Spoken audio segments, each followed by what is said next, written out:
Hey guys, Ken here, Backpacking Night. And today I'm finally going to talk about the Hyperlite mountain gear Unbound 55. Now I just wrote a review of this on Ultralight and Comfortable, and you can also get that at backpackingnight.se or .dk, where I wrote an article. And basically this will just kind of be like not a follow-up, but the video version of that review. As you can see, the Unbound, in my opinion, is a gorgeous backpack. I bought my first Hyperlite mountain gear backpack back in 2010, I believe. It was a Windrider 70-liter pack. If you know what the Windrider is, it's basically just a big tube with a frame and hip belt. And that bag has not been updated since about 2010. I think they updated the pockets on it. They made the pockets a little bigger. I've still got the mini pockets. But I mean, even the bigger pockets are still mediocre compared to mini pockets you get today. So I think in that review, I say that the pockets are the Windriders, like the version 1.5. That's how slow Hyperlite are to update their models. And that might be for different reasons, but my guess is because of production. Every time you change something on your packs, it becomes a massive change in the production and everything gets bogged down. It's just really hard to do that. So, and I never thought that they would actually release anything else other than the backpacks they had. And then they just came out with the Unbound, which is an absolutely gorgeous backpack. This is, the Unbound 55 is my favorite 55-liter pack at the moment. It's a little bit heavier than some of the competitors. You know, some of the competitors, if you look at the Arc Blast from Set-to-Packs, Z-Packs, that's a 600-gram backpack, 55 liters.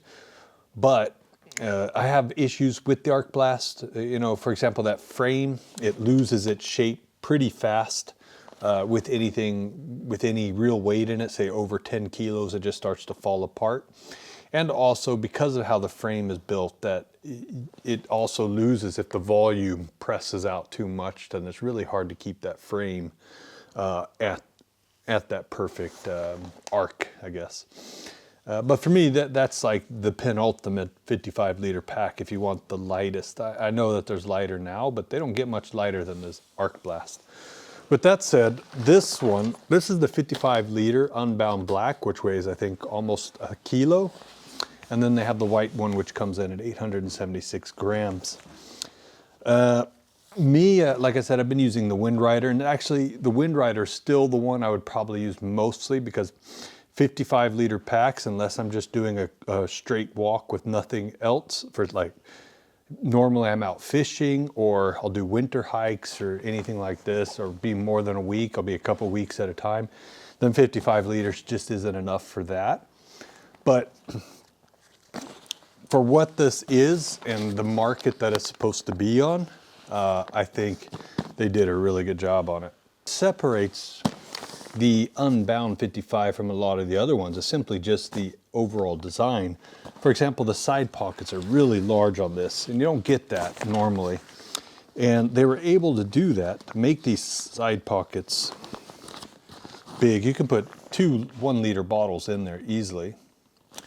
And they're able to do that simply by making the front panel in a V shape and then expanding the overall width of the side panels, which just makes these pockets really seamless in that. The big front pocket here is split up into 2 pockets. You have the main pocket that goes all the way down and is even protected down here. And that, of course, is if you have sharp objects and so on, it just that protects it instead of it going through the webbing. And it's kind of the same design that they have on the Windrider as well, where they have the net and then they have the this protection panel all the way down here. So it's hard to show, but behind, here's the net. You can see my fingers there. And then under that is that hard Dyneema, and that really protects the netting. And then they also did another cool thing here, which is I called the kangaroo pocket, and it's just a little pocket on top. Honestly, I don't know why it's there. I guess it has some feature. My guess, here's my guess, here's why I think they did it. a lot of people, well, I'll say it like this, me specifically, they built this for me because I always put my spoon down here and it always falls sideways. So I think they designed that with me in mind because they know that I just want to be able to get my spoon without having to go all the way down here. So I'll call this, instead of the kangaroo pocket, I'll call it the spoon pocket. That'll work. It's also got this nice bottom pocket, which is kind of standard in the 40 to 55 liter packs, what this is designed for. And it's got these nice, you can see how that's really nice, fits on there nicely. The poles. Hey, Undies. Hey, Shane. It's got, if you look at the Wind Rider and a lot of their other packs, it's a two frames. Anyway, it's two aluminum thingies here that hold the frame. On this one, it's one aluminum and then it's sewn into like a plastic sheet back there. So it still keeps it open. I guess it's to make it a little lighter, a little cheaper to produce or something. I don't know why they did that, but instead of two frames, probably because it's just easier to make and lighter. The hip belt is not sewn into place. Instead, you can actually remove that. It's just a simple Velcro. But the hip belt does have two nice pockets. Can't complain about those pockets.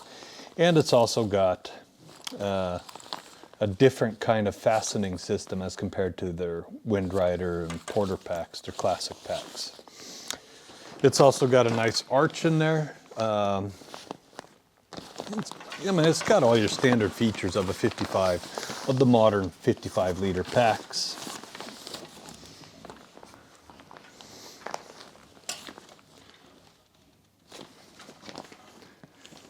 Now, what's really cool about this, if you compare it to a lot of other packs, is that they sewn the webbing on the outside of the pack. I'll show it on another pack here.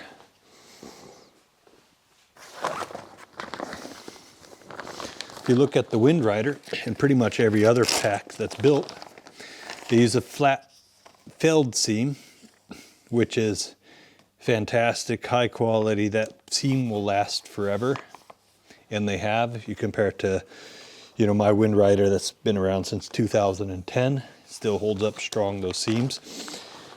And what they did on the Unbound is they sewn an outside instead. Now, I'm not sure why they did that, other than to just be able to separate the packs from their other ones, or because it's easier to produce. But by doing that, they were able to even put in a webbing here, or a daisy chain, which you can kind of see follows throughout the pack. So you can change this cording wherever you want that. But that also allows, it's a roll top, by the way. By doing that webbing in the way that they did, it means that tape sealing, so that these are watertight, is quite easily done on these packs. So that's a really good design feature, I think. And they also ditched the Velcro that they had on their other packs, which I also think was a good design step.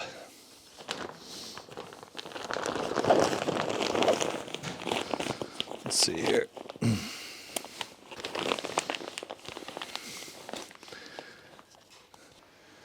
Yeah, so here you can kind of see it on me. This is the tall version. What I would say is if you're going to choose the Unbound, go with the 55 liter, because the 55 and the 40 liter are about the same weight and the same size. But the 55, you'll get that extra 15 liters, which is needed from time to time. And for such an extra, I think it's like 100 grams more, if that. No, I think it's like 50 grams, if that, difference, but you get that 15 liters more. You see, yeah, the pockets are pretty easily reached. The under pocket, really easy.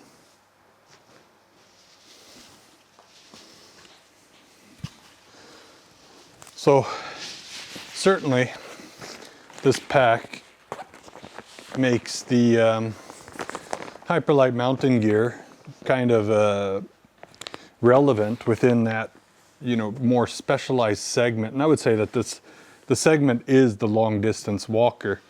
If you look at something like the Wind Rider, which is a very multi-purpose backpack, 70 liters, you can have it down from 30 liters up to 70, use it for pack rafting, use it for long distance hiking, whatever you want to do. In fact, I use my 70 for pretty much everything. I would say that this one has a very specific use, and it is for these long distance trek, like the PCT or anything where you get the resupplies. Because I do find that 55 liters is a bit small for anything over a week. If you're doing more than a week unsupported, where you have to bring the food with you, you're going to need more than a 55 liter pack in almost all instances, unless you're doing the PCT, which can be, you know, pretty stable conditions throughout, and you can do resupplies all the time. But within that segment of that 40 to 55 liter backpack long distance walking, I would certainly say the Unbound is up there with the best, if not the best of them. It's not as flimsy as a lot of the competitors. This backpack's not going to break. There's nothing on here that's going to fall apart. And it looks good.